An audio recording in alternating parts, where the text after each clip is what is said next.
In the NBA, how many greats are there? Who's the greatest of all time? Some people say Michael Jordan, some people say LeBron, Kobe, Kareem, but there's only a few people at the very top. So my question is, why isn't everyone at the top? Well, if you think about it, not everybody can be at the top. It's impossible. Some people are going to be better and some people are going to be worse than other people. And let's say you take the NBA, you can essentially categorize people down the list of essentially where they fit, and some people are going to be there.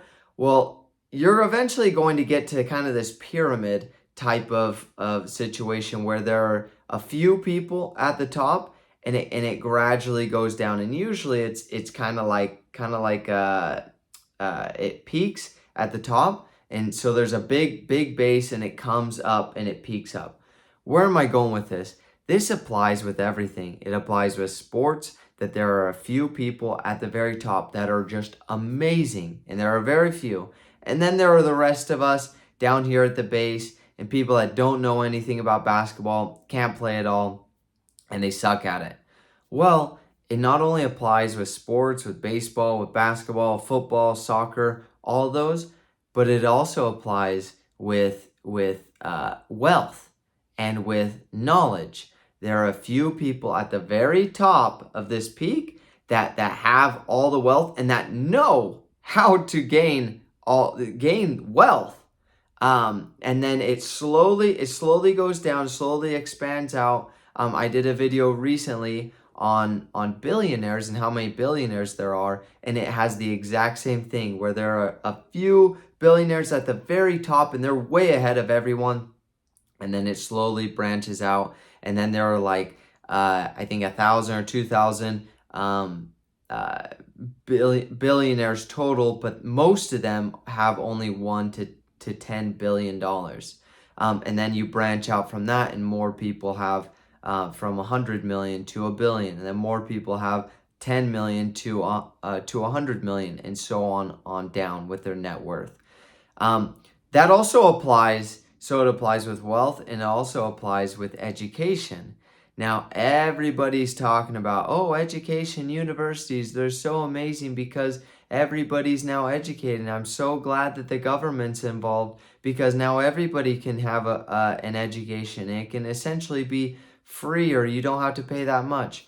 Well, I'm here today to explain to you how the rich, they started out, and it is the rich because they have the money, and so they have accesses and they have the connections to people that are going to educate their kids and educate themselves a lot more than the poor and the middle class. And it's been like that since the beginning of time. Since the beginning, and we can talk about world history in another video. We're talking about U.S. history today. In 1636, I believe the year was the first private university in America. It was Harvard, and some other people claim those other universities. But in the 1600s is when the first private universities were started. And who went to those? It was the rich. They could afford that education. And the rich, they could, and I'm not talking about this as any type of bad thing, that, hey, the rich, they shouldn't have been able to go to those schools. Why shouldn't they?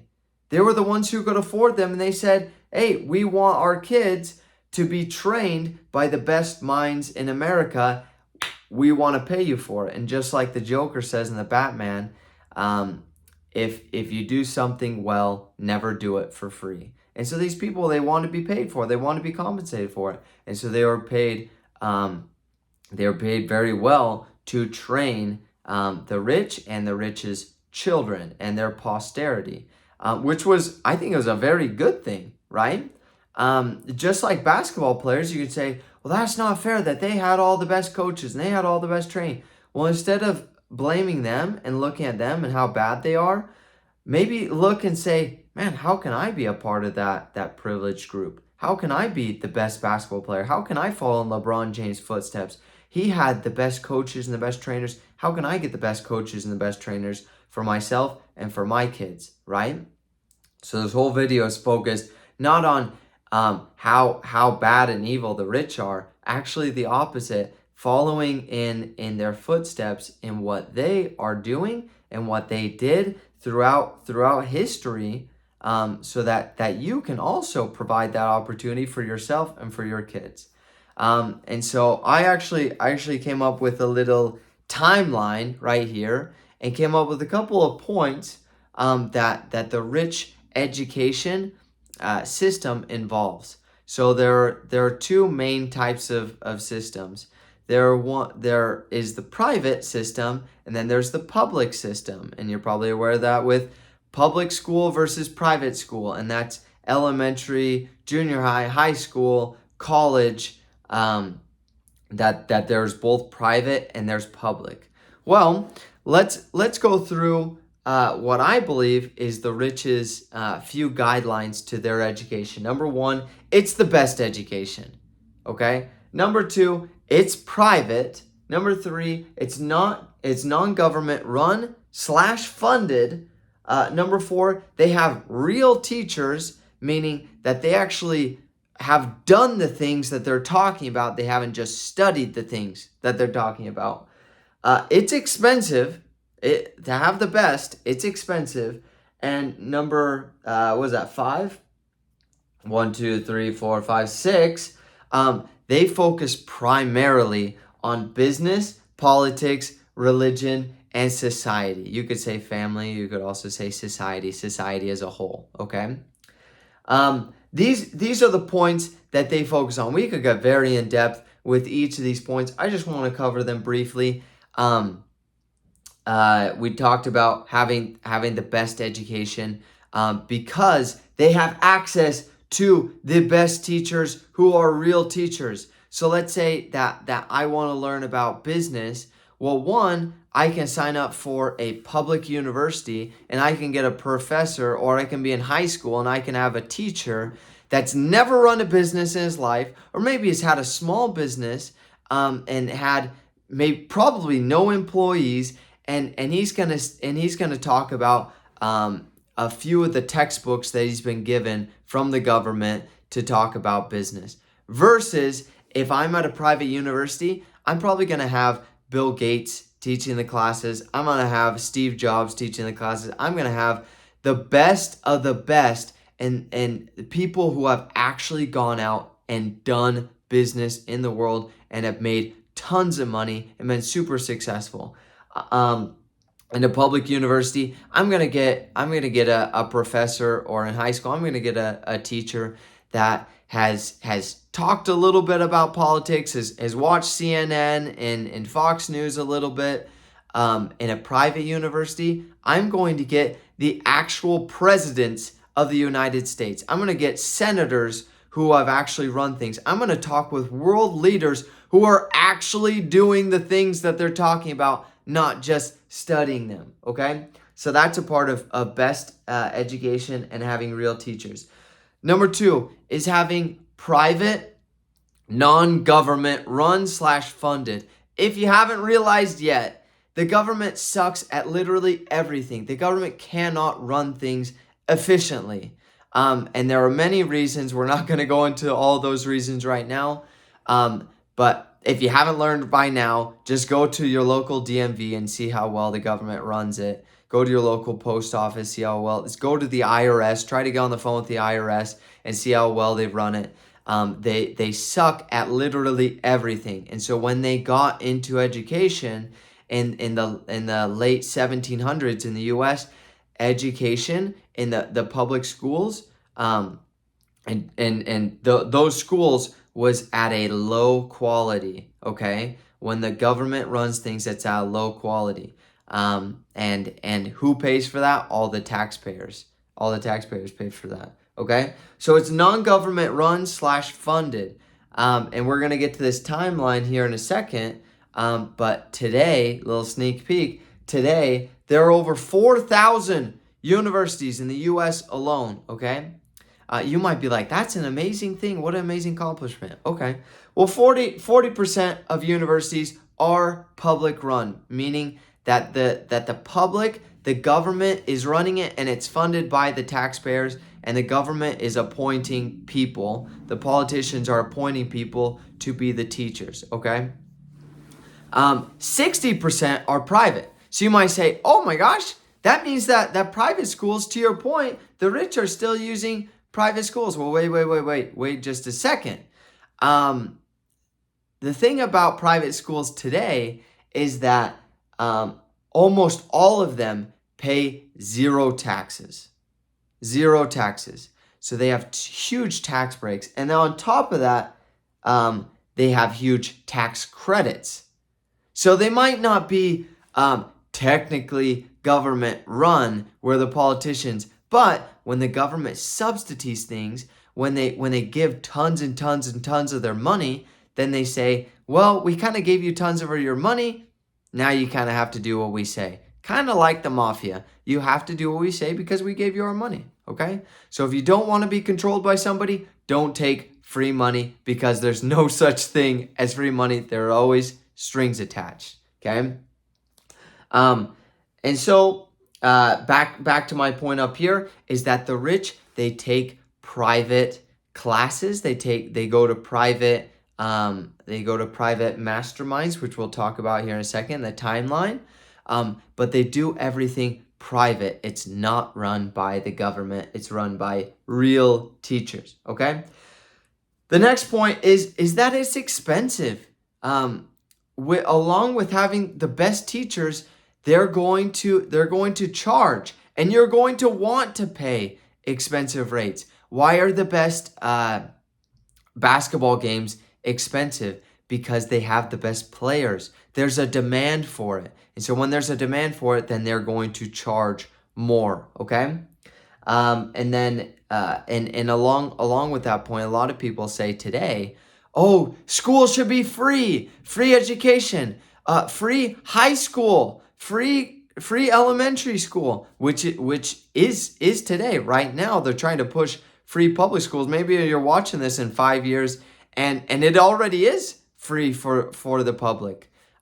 We'll just look and see how bad of a quality of education is in our public school systems, in our high school, when it is free, because nothing is free. There's always strings attached. Somebody's paying for it, and on top of that, you're getting lower quality because you're not paying for it directly. Okay, so it's expensive to get the best education. It's expensive to go to the nicest restaurants. It's expensive to go to the nicest basketball games. It's expensive to go to whatever that has the best, to buy the best art, to buy the best phones. They're expensive, okay? Then lastly, what do they focus on? In public schools, they focus on math, writing, they focus on English, and they focus on like science. They focus on things that are more of the doers, what you're going to be doing, working on. Whereas the rich, they focus on what actually moves the economy, what actually moves the world. So they focus on not running the business or doing the things in the business. They focus on being the business owners. They don't focus on studying what is going on in politics. They're studying to become the politicians. They're studying to become the religious leaders. They're studying to become the figureheads in society and how actually society actually works. Okay, these are the things that they study. They study math and reading and arithmetic. I'm not saying that. I'm saying that in public schools, they focus on those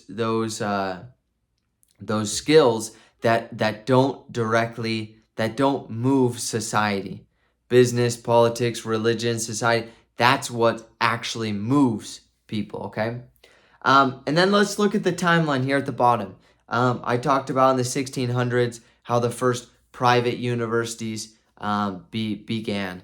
And the rich sent their kids and they went to these schools. Well, in 1795 was the first public university. It was University of North Carolina. The government started funding this university, and over time, more and more universities started becoming public. Well, the private universities started to receive more and more funds from the government as well, either in tax breaks or in tax credits, and so they started to become public in that way. Well, in the 1920s, a man by the name of Napoleon Hill came out with Laws of Success, and then in the 1930s he came out with Think and Grow Rich. If you haven't read the book, it is one of the most influential books of all time. Okay, and in that book, the Laws of Success, he talked about this thing called a mastermind. And a mastermind is essentially where you get the best and the brightest minds of the world, or in your circle. You get the best minds in the world in your circle, I should say, and then you problem solve together, and you work on each other's problems together, and you synergize together. He talked about this idea in the 1920s. Well, gradually, the rich, they started going away from these private universities more towards these private masterminds and having these private groups where you couldn't have access to them. You couldn't pay the poor and the rich. They didn't have enough money, nor were they in the right circles to get into these masterminds. And that's exactly what we're seeing today, is that the new universities, the private universities that were here in the 1600s, we're gradually going away from them. And now, for the past 100 years, we've been going more towards, the rich have been going more towards masterminds. And masterminds are essentially the same idea, it's just under a different name. And they have real teachers, it's private, they have the best education, it's expensive to get in, and they focus on the real topics, what's actually going on in the world, and how to run the world. They are the movers and shakers that run the world, either for good or for evil. They're doing both. And the first time that this actually hit me was when I went to a course. It was by ClickFunnels, and they said, "Hey, you can join our mastermind. It's only $2,500 a month." I did some quick math. I'm like, wait, that's $30,000 a year. But what am I getting? I'm getting actual teachers who have actually done business, who have actually done marketing, and I'm getting into their private circle. And so a lot of these private groups are starting up, of like Grant Cardone and Patrick Bet-David and Russell Brunson, and these different masterminds are getting together. Now, one of the keys that separates a true mastermind and learning something from either a book or a video, books and great videos are amazing. They're great. And there's that's very affordable, and that's great. And there is something that puts you on a whole nother level when you get with other people who have actually done it, and you have them as your private teachers, and you're in a small intimate group, this mastermind where you're learning together. I'm saying what I'm saying in conclusion is that the rich have always had these private, non-government run, real teachers, and having the best education. And again, wrapping it together from the beginning, this from the very beginning, or from every aspect of education, wealth, athletic ability, there's always this kind of pyramid that peaks up and gets smaller at the top of having the best of the best. Now, instead of criticizing the best of the best, why don't you instead learn from them and learn how you can join this elite group of people that are actually running the world and are actually affecting the world? And why don't you, because there are so many people that are affecting it for the negative, affecting it for the bad, why don't you affect it for the good? And you can make some serious positive change in the world by modeling what they've done. Thanks so much for watching. If you got a lot of value out of this video, go ahead, give it a like and subscribe, and we'll see you next time.